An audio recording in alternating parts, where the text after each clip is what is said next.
Hello, everyone, and welcome to this explainer. Today, we're diving into a genuinely fascinating topic: animal classification. Whether you're an 8th grade science student tackling your textbook or just a curious mind, you probably already know about the incredible range of organisms out there, from the microscopic ones we can't even see, all the way to the plants and animals we interact with every single day. Well, today, we're going to tackle the sheer chaotic beauty of nature and figure out exactly how scientists make sense of it all. To keep things perfectly systematic, we have a clear roadmap.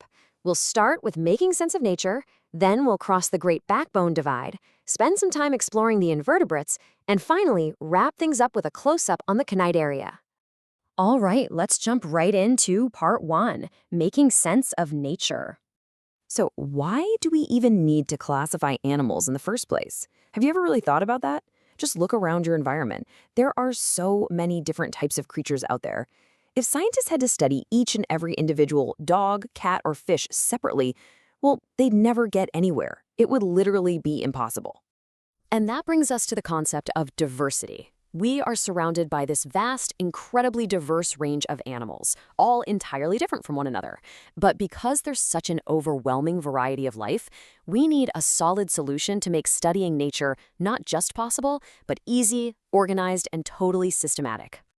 Now, you might be familiar with a simple sorting tool called a dichotomous key. Asking basic yes or no questions like, does it have legs? But if you ask 10 people to make one, you'll probably get 10 entirely different keys. Plus, simple visual sorting just isn't enough. A bat and a parrot both have wings, and a whale and a fish both live in the sea, but they are completely different animals. That is exactly why scientists use systematic classification. Instead of randomly sorting things, they look at multiple, complex, common features, like how an animal moves, what it eats, how it breathes, and how it reproduces. Which leads us nicely into part 2, the Great Backbone Divide.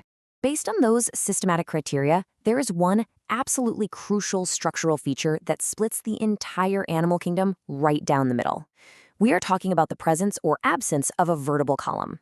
If an animal has a backbone, we call it a vertebrate. And if it's missing that vertebral column, we classify it as an invertebrate. Let's play a quick little visual sorting game to really lock this in. Take a dog and a snail. Now, you can actually feel your own backbone right now if you reach behind your neck.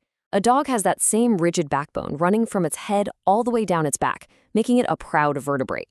But that soft-bodied snail, even though it carries a hard shell around for protection, it has absolutely no internal skeleton or backbone. It is a textbook invertebrate. The exact same logic applies to a yellowfin tuna and a butterfly. The tuna relies on a strong skeletal backbone to power its way through the deep ocean. Meanwhile, the butterfly, despite its stunningly complex and colorful wings, completely lacks an internal vertebral column. But hey, here's a tricky curveball for you. Think about a python.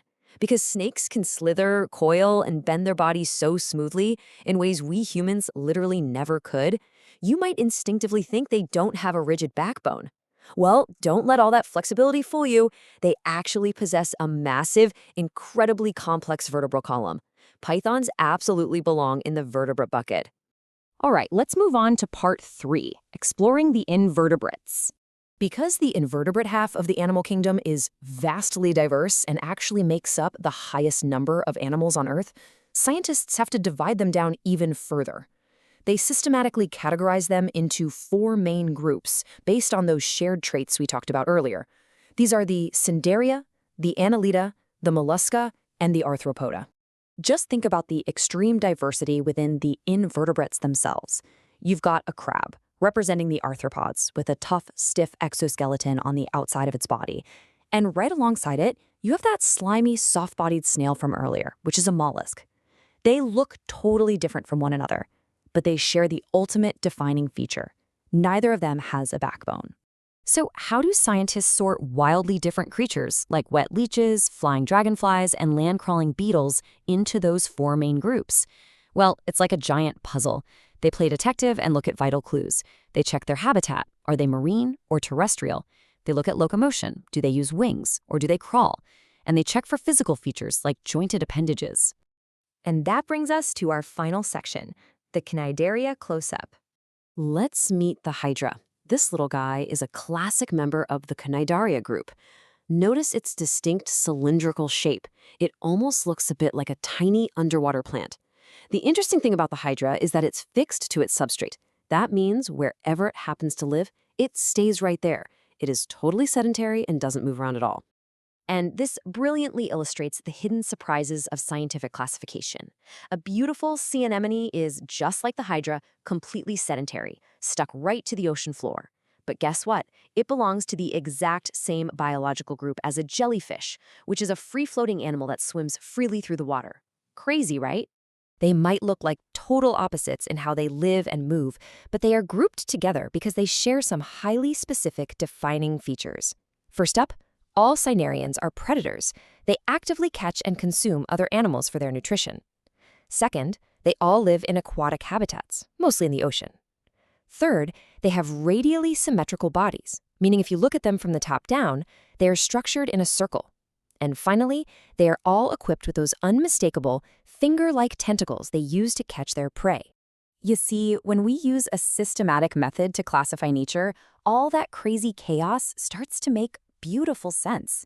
Now that you've mastered the ultimate sorting game for the invertebrates and you understand exactly how scientists look for those deep shared features, I'm going to leave you with a little something to think about. What hidden complexities are waiting for us on the other side of the backbone divide? What wonders do the vertebrates hold?